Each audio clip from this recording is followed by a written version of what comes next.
Very good morning, friends. Welcome to my channel.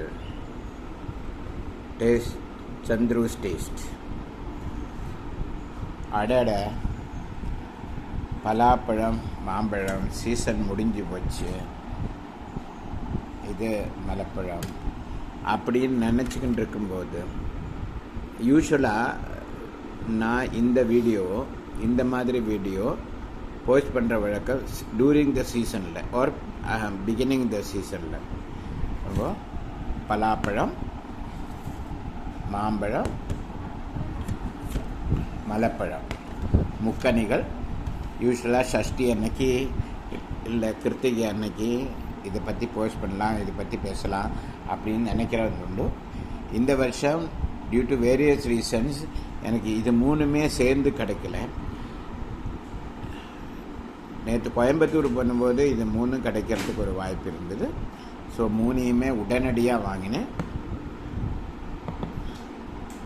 நல்ல இனிப்பு உள்ள பலாப்பழம், ரொம்பவே இனிப்பாக இருக்குது.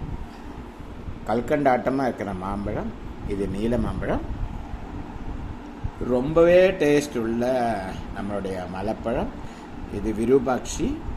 இது நாளைக்கு புருஷ சூக்தம் அபிஷேகம் எங்கள் கோவிலில் நடக்கும்போது அதில் பஞ்சாமிர்தம் பண்ணுறதுக்கு இதை தான் யூஸ் பண்ண போகிறேன்.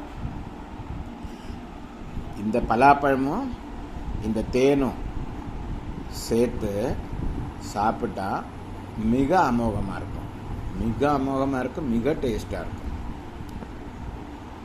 அப்புறம் இந்த மாம்பழம் அருமையாக சாப்பிடலாம். இந்த மாம்பழம் சாப்பிட்டு அப்புறம் ஒரு கஷ்டம், ஒரு பீஸ் இல்லாட்டி ஒரு துண்டு தேங்காயை சாப்பிட்டோன்னா இந்த மாம்பழம் சாப்பிட்ட எந்த கெடுதல் இருந்தாலும் வயிற்றுலேருந்து போயிடும்.